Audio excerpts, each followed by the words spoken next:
Monsieur, Sa Majesté m'a ordonné de vous faire connaître la situation de l'intérieur de l'Empire dans les années 1811 à 1812.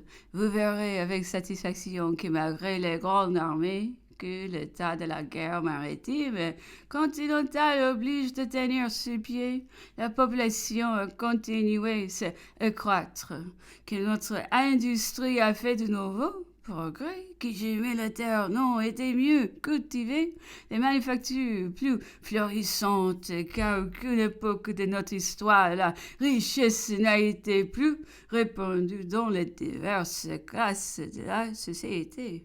Les simples cultivateurs aujourd'hui connaissent les jouissances qui lui feront jusqu'à présent étrangères. Il achète plus haut prix les terres qui sont à sa convenance. Ses vêtements sont mieux, sa nourriture est plus abondante et plus substantielle. Il construit ses maisons plus commodes et plus solides. Les nouveaux procédés dans l'agriculture, dans l'industrie, dans les arts utiles ne sont plus repoussés par ceux-là même qui sont nouveaux.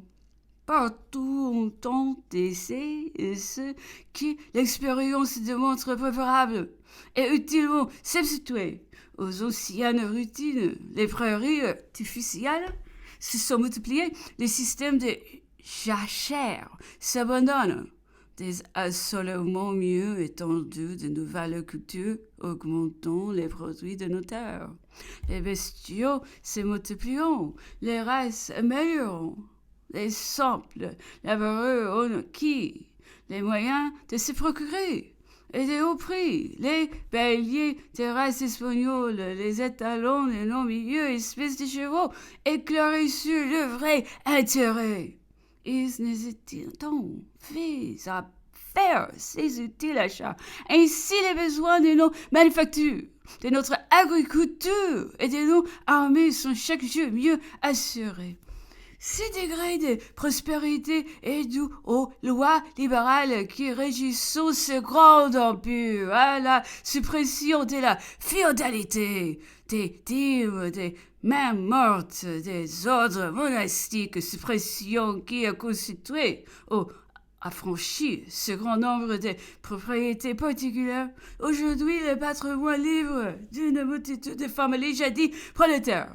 Il est dû à l'égalité de partage, à la clarté et à la simplification des lois sur la propriété et sur les hypothèques, à la promptitude avec laquelle sont jugés les procès dont le nombre décroît chaque jour. C'est ces mêmes causes et à l'influence de la vaccine que l'on doit attribuer le croisement de la population. Et pourquoi ne dirions-nous pas que la conscription elle-même, qui chaque année fait passer sous nos drapeaux l'élite de notre jeunesse, a contribué à cet accroissement en multipliant le nombre des mariages, en les favorisant parce qu'ils fixent peu toujours le sort du jeune français, qui, pour une première fois, a obéi à la loi. Dimanche 3, l'empereur a continué de se renfermer hermétiquement. Sur la fin du jour, il m'a fait appeler. Il souffrait moins, me disait-il, de sa fonction, mais il ne se trouvait guère mieux de tout le reste, sans mieux éprouver beaucoup de faiblissements. Il se sentait, me disait-il, de la tristesse et de la mélancolie. Aussi avait-il voulu, jouait-il, passer tous les jours en idée noire. Il était dans son bain après quelques moments de silence comme en se réveillant et avec un effort pour se distraire. « Allô, monsieur, dit Lazade à Titi, si vous ne dormez pas, racontez-moi une de ces histoires que vous savez si bien il y a longtemps, mon cher, que vous ne m'avez parlé de vos amis de Faubourg Saint-Germain. Mais s'il y a longtemps que je raconte et je dois être au bout, j'ai épuisé toutes les jolies histoires vraies ou fausses qu'ici, débutons, il ne resterait plus que le scandale. Votre Majesté sait, on doit savoir qu'il si on passe chemin toutefois. Voici encore quelque chose qui me revient cet instant. Un jour, monsieur d'été, partant pour son ministère, dit à madame d'été qu'il lui remènerait à dîner monsieur Denon, et qu'elle voulut bien s'efforcer de lui être agréable, que le meilleur moyen de réussir serait de parcourir son ouvrage, et de lui en parler qu'elle se trouverait dans sa bibliothèque à tel endroit, à tel rayon. Madame d'été va prendre l'ouvrage qui fait ses délices et se fait une joie d'en entretenir bientôt les héros.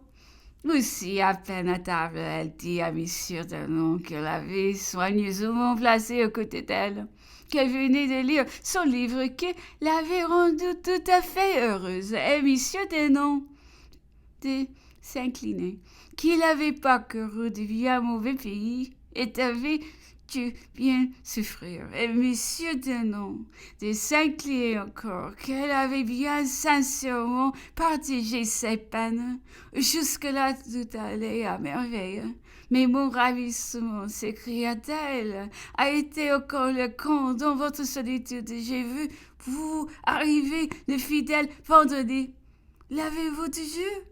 Et c'est mon monsieur Denon affairé, s'effanchant vers son voisin. Et si qu'elle me prendrait pour Robinson?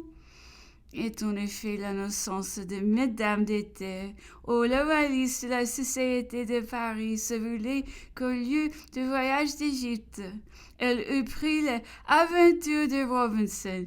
L'empereur en riait à pleurer, et l'a raconté depuis lui-même à son tour plus d'une fois.